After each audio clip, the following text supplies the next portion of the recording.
Close to nature is close to your world.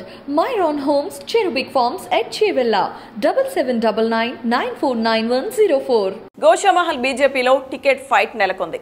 Party యువనేత విక్రమ్ గౌడ్ వచ్చే ఎన్నికల్లో బరిలోకి దిగుతానంటూ ఒకవేళ రాకపోయినా ఇండిపెండెంట్ గానైనా పోటీ చేస్తానని చేసిన వ్యాఖ్యలు పార్టీలో చర్చకు దారితీశాయి. దీంతో క్యాడర్ అయోమయంలో పడింది. అయితే విక్రమ్ గౌడ్ వ్యాఖ్యల వెనుక రాష్ట్ర పార్టీ నేతలతో పాటు ఢిల్లీ పెద్దల మద్దతు ఉందనే చర్చ కూడా ఉంది. మాజీ మంత్రి ముఖేష్ గౌడ్ మరణం తర్వాత కొడుకు విక్రమ్ గౌడ్ కాంగ్రెస్ను వీడి బీజేపీలో చేరారు. ఇక ఆయన ఢిల్లీ స్థాయిలో రాజకీయాలు చేస్తూ అభ్యర్థిని తానే అంటూ ప్రచారం చేసుకుంటున్నారు. దీంతో అసలు కమలం పార్టీలో ఏం జరుగుతుందో అర్థం కాక బీజేపీ క్యాడర్ అయోమయంలో పడింది. ఈ క్రమంలో బీజేపీ ఎన్నికల కమిటీ చైర్మన్ ఈటెల రాజేందర్ విక్రమ్ గౌడ్తో ఆయన నివాసంలో భేటీ కావడం కమలం శ్రేణుల్లో చర్చనీయాంశమైంది. ఈటెల రాజేందర్ ఎన్నికల కమిటీ చైర్మన్గా బాధ్యతలు చేపట్టినప్పటి నుంచి అన్ని నియోజకవర్గాల్లో బీజేపీ ముఖ్య నేతలను కలుస్తున్నారని, 2-3 రోజుల క్రితం ఎమ్మెల్యే రాజాసింగ్ను కూడా కలిశారని గుర్తు చేశారు విక్రమ్ గౌడ్. ఈటెలతో తమ కుటుంబానికి మంచి అనుబంధం ఉందని, తనకు ఆయన పెద్దన్న లాంటి వాడని చెప్పారు.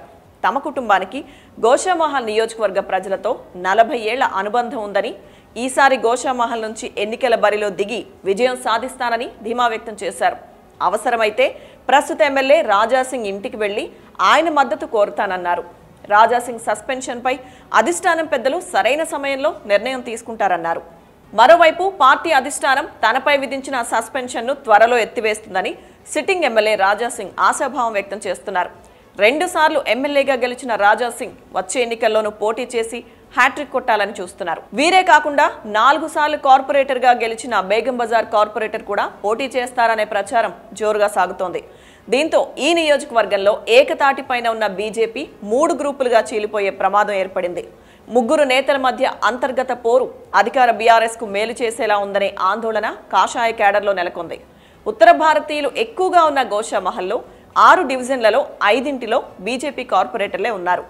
వరుసగా 2 సార్లు గెలిచిన సిట్టింగ్ ఎమ్మెల్యే రాజాసింగ్ పై వ్యతిరేకత, విక్రమ్ గౌడ్ పోటీ చేస్తానని ధీమాగా ఉండడంతో ఓట్లు చీలిపోయే ప్రమాదం ఉంది. మరోవైపు తన అభ్యర్థిత్వాన్ని పరిశీలించాలని కార్పొరేటర్ శంకర్ యాదవ్ కూడా పార్టీ రాష్ట్ర నాయకత్వాన్ని కోరుతున్నారని సమాచారం. దీంతో బీజేపీకి కంచుకోటైన గోషామహల్లో 3 నేతల మధ్య పోటాపోటీ వాతావరణం పార్టీ నాయకత్వానికి కంట్లో నలుసులా తయారైంది.